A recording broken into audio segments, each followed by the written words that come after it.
আমতলী থানাধীন অশ্বিনী মার্কেট এলাকায় নেশা জাতীয় সামগ্রী সহ 3 জনকে আটক করে উত্তেজিত জনতা। তাদের মধ্যে এক যুবতী ও 2 জন যুবককে আটক করা হয়েছে। স্থানীয় সূত্রে জানা যায়, আটকদের মধ্যে এক যুবতী কন্টেন্ট ক্রিয়েটর হিসেবে পরিচিত।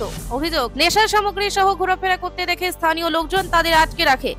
একটা সময় উত্তেজনার বশে অভিযুক্তদের মাথার চুল ন্যাড়া করে দেয় স্থানীয়রা। অনৈতিকভাবে সেই যুবক যুবতীদের মাথার চুল ন্যাড়া করে ভিডিও বানাতে থাকে উত্তেজিত জনতারা। ঘটনার খবর দেওয়া হয় পুলিশে। এরপরই তাদের আমতলী থানার ঘটনাস্থলে পৌঁছে নেশার সামগ্রী সহ 3 অভিযুক্তকে থানায় নিয়ে যায়। কিন্তু অনৈতিকভাবে মধ্যযুগীয় বর্বরতার পরিচয় দিয়ে যুবতী সহ যুবকদের মাথার চুল ন্যাড়া করে।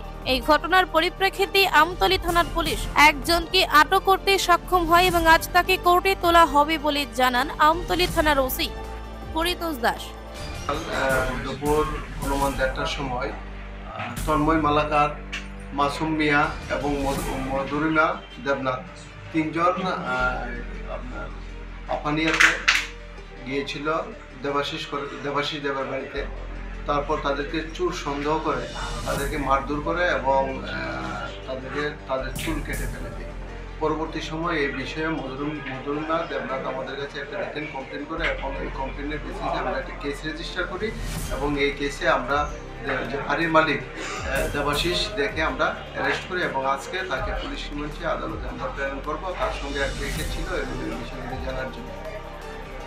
কি কারণে তাদেরকে ইয়া করেছিল এবং তারা এখানে কি লিখে গিয়েছিল? দেবাশিস দেয়ার ভাগ্নে হলো তন্ময় মালাকার।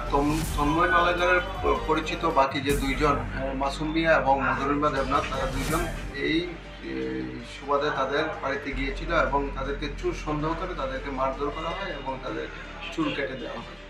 কি কেস নেওয়া হয়েছে তাদের বিরুদ্ধে আমরা একটা শিলধানি সহ মারধরের একটা কেস নিয়েছি। Case Amtali PS case number 123/2025 under section 352, 356, 74, 115 clause 2 / 3 / within bracket clause 5 of BNS।